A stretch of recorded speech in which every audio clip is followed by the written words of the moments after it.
Then the charcoal bright red. This is a call for accountability. You fund government's charcoal to it's bright red. It's a call for accountability. I enjoy it. Johnny, first and foremost, let me take this opportunity because I've been seeing you for quite some time. You are doing very good job for the mother Ghana. Remain undaunted. This our society, right? And it will take me and you. That's why I always watch Johnnie's Bite.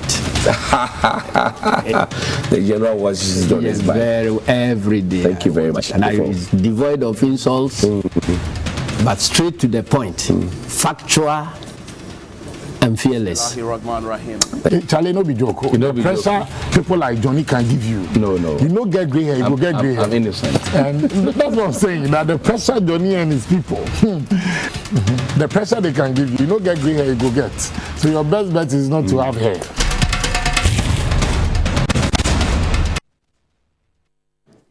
Bismillahirrahmanirrahim. Alhamdulillah Rabbil Alameen. The Lord is my light and my salvation. Whom shall I fear? And yea, though I walk through the valley of the shadow of death, I will fear no evil, for you art with me. Thy rod and thy staff, they comfort me. You prepare a table before me in the presence of my enemies. You anoint my head with oil. My cup overflows. And surely goodness and mercy shall follow me all the days of my life, and I will dwell in the house of the Lord forever and ever. Amen. Assalamu alaikum. Welcome to Johnnie's Bite. It's Thursday. Good morning to you. Trust you're fine. Too many issues happening in a small country like Ghana that's struggling to catch attention in Dubai. Remember, the president and his large entourage are in Dubai. They're trying to sell Ghana. Saw a flag on Burj Khalifa and all of that. There are two schools of thoughts, whether we paid for it or whether it was for free. I am looking forward to the president returning with his entourage with fresh ideas to help us all deliver the Ghana Beyond Aid agenda. That for me is critical because this will not be the first time we have had government officials traveling outside the country into countries that have developed in a very short space of time, 20, 25 years. Look at what Dubai has been able to do. We celebrated our 65th anniversary recently. Malaysia, we started off with them. What is our story? What is their story? So we need to sit up and think critically. There's too much noise in the country, and sometimes when the people who have to act on the noise and who have to act on the real questions that are being raised tend to turn a blind eye to the issues that are being raised. You ask questions whether people are really in charge or people are managing our affairs or rather mismanaging our affairs. And so it was that I showed you a photo yesterday how some old people had been marshaled to go and hold placards in the name of NABCO who have not been paid. Yesterday, I put it to the NABCO guys. I told them, if these are your members who are saying that they are being lied to by the NDC, that NABCO has helped you to build your businesses, that NABCO is good, that the MP should pass the e-levy, you saw the placards. If that is the case, that means that all the advocacy we have been doing here on behalf of the NABCOrians, as we like to call them, is yielding fruits, and so we will put their matters at the back bench. And then they fired a press release to suggest that government owes them an apology because those old women and old men that we paraded as NABCO beneficiaries are actually imposters. So this is where we have gotten to. We are telling lies to win trust. Who does that? That the real NABCO people who were put at the Independence Square. And we saw the numbers. Beautiful. Beautiful. Where are they? Why couldn't they be marshaled to come to the Cape Coast Stadium? Why couldn't they? And why would anybody at all have to get imposters? We have not even finished with dealing with the matter whether Adwoa Safo was in parliament to vote for the e-levy or it was an imposter. We have not finished that. And we are getting another one because so says the NABCO guys. And government has not responded to it. The NABCO secretariat is quiet about it. And it is the same thing that is happening with our police. Same thing. I won't go to the Supreme Court because, you see, I like to leave the technicalities to the lawyers to deal with it. But country broke, country no broke, we all day inside. You have heard the members of parliament talking. It does look like there will be another brawl in the House of Legislature. It does appear. Because If the pinchen doesn't stop, if the kukuru doesn't stop, the kika won't stop. So I would, at this point, the pastors and all the senior citizens who are calling on the speaker, who are calling on the majority leader, minority leader, who are calling on the ex-president to tone down a bit and to find a middle ground to build consensus, I would also ask them to direct their advocacy where it matters most, to whom it may concern. Because you see, there is a certain fine line between trying to frustrate people and trying to do what is right. Professor Mill said something, bless his soul. He said the fact that times have changed doesn't make wrong right, nor right wrong. It is still relevant today. If you are ethical, you will pinch yourself at some point. So it does appear we have, as a nation, lost that pinch. Look at what we are reading about the police. We are reading that the people who have been mandated, who we feed, clothe, house, and pay with our taxpayers' money, are the very people who are now robbing from us and killing us, including their colleagues. The police said it themselves. I am not manufacturing this. So I'm asking the IGP this morning, IGP Dampare, enough of the social media policing. Are we safe? Enough of the social media policing. You are trying to raise the positive image of the police. You are trying to get the police some reputational capital. But IGP, enough of the social media policing. There is fire on the mountain. Your backyard is dirty. And you cannot exonerate yourself from it because, you see, you have been at the top echelon of the police for some time. You have served.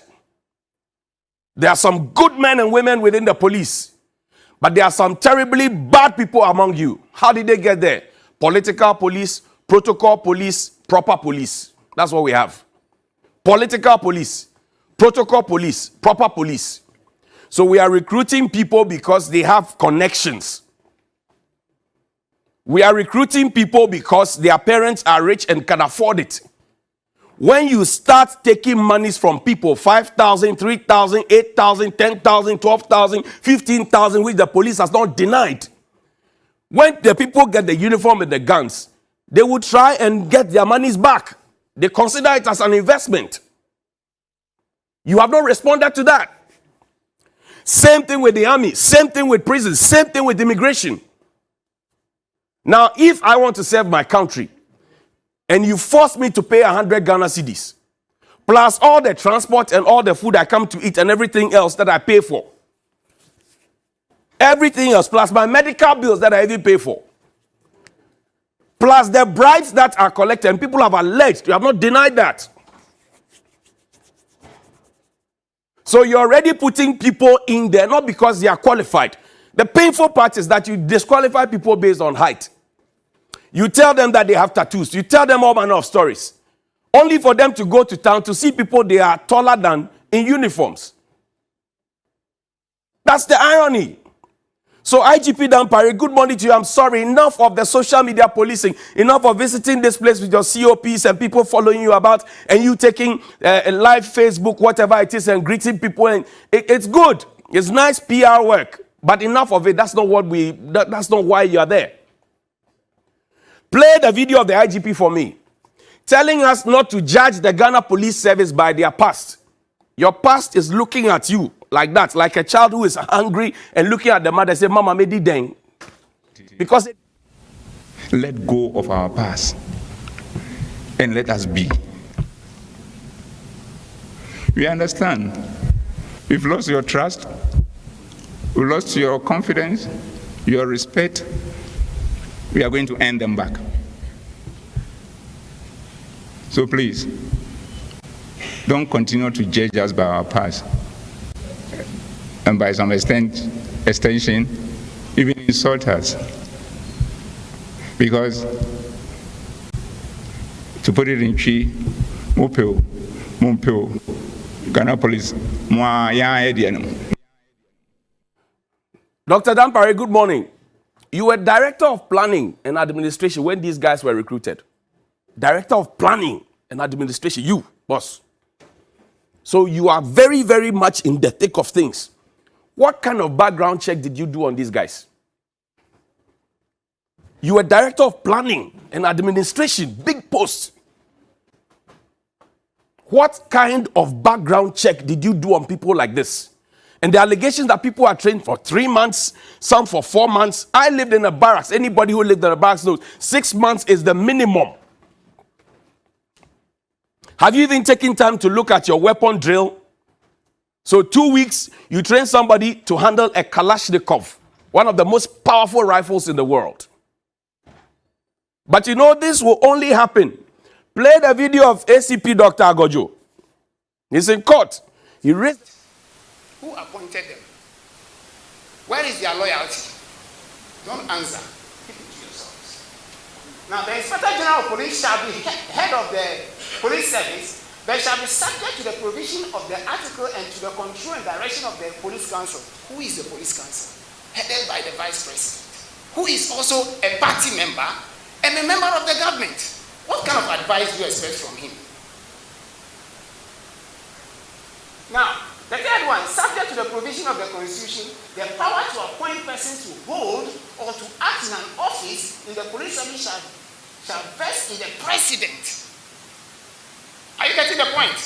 Now, if it is the president, what else do you expect? Acting in accordance with the advice of the police council. Who is the police council? You know.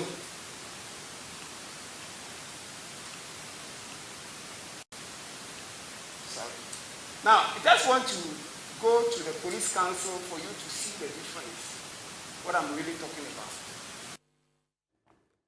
So those were excerpts of Dr. Agojo's thing. And he was talking about the political influence on who gets what. We know in this country, before you become a lieutenant colonel, before you become an ADP in the prisons, a ACI in immigration, before you become an ACP in the police, your letter has to come from the big house, as they call it.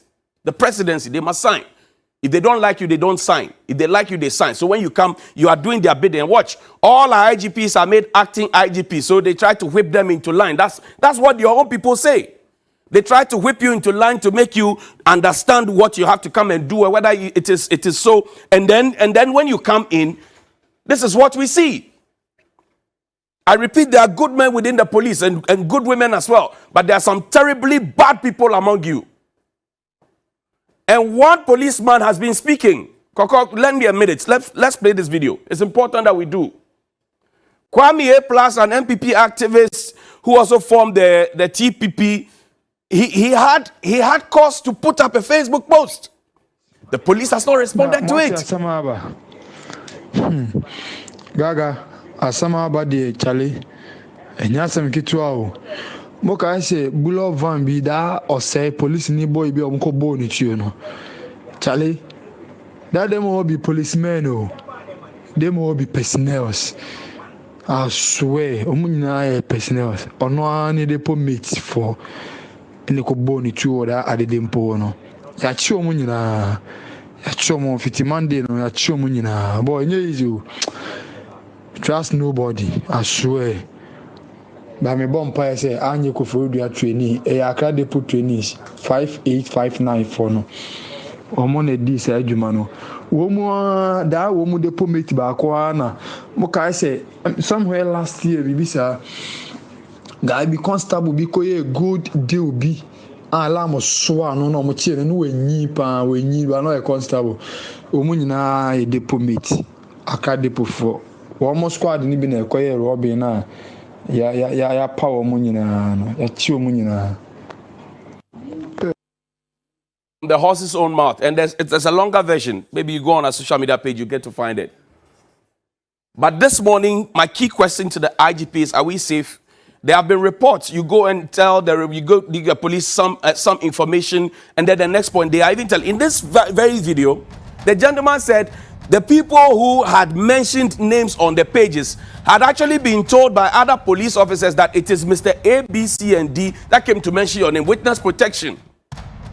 You want me to trust you. You want me to come to you with information when I have it. You want me to report to you when I see something suspicious. But you are the very people putting all of us as. So I'm asking you, IGP, are we safe? You have a bodyguard. I don't have. The MPs have bodyguards. The president has a bodyguard. The vice president has a bodyguard. There are other government officials who are bodyguards. The people who employ you, who pay your salaries, do not feel safe. You should not be feeling safe. Consider your decision. Again, enough of the social media policing. Get on the ground and act.